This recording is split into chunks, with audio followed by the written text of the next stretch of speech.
Okay, so I had a client tell me that she was having a hard time rolling her lats on the roller because she was having a hard time getting her arm up overhead in order to get into this position that best targets the lats for when you're rolling them out. So I'm gonna give you a couple variations of things that you can do in order to minimize that. One thing you can do is just bring the arm down, right? It does not necessarily have to be overhead.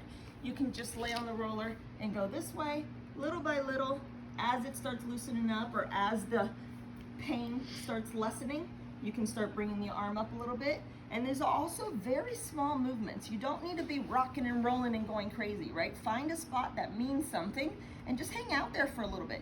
You can also just move the arm into internal external rotation.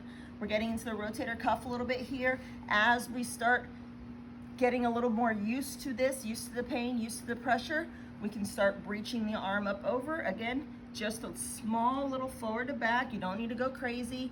Just small little movements, micro movements. Again, you can just move the arm into internal external rotation in order to minimize how much movement you have to do. And you don't need to go crazy and rock and roll and get the arm all the way extended overhead.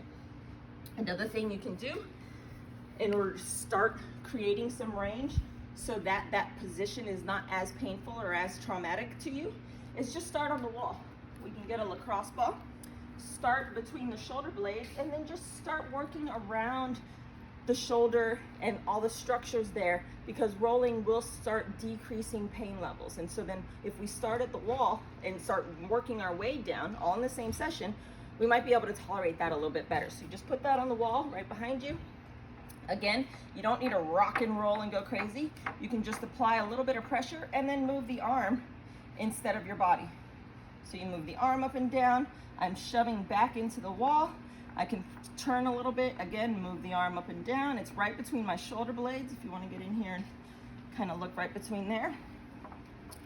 I can apply pressure. I can reach up. I can go across, right? I can do internal external rotation. I can then slide over to where it's a little bit more into my rotator cuff. And again, do the same thing. Just reach the arm up and down, internal external rotation.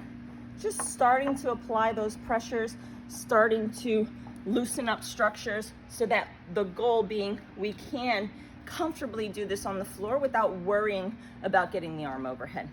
Test it out. Let me know how it goes.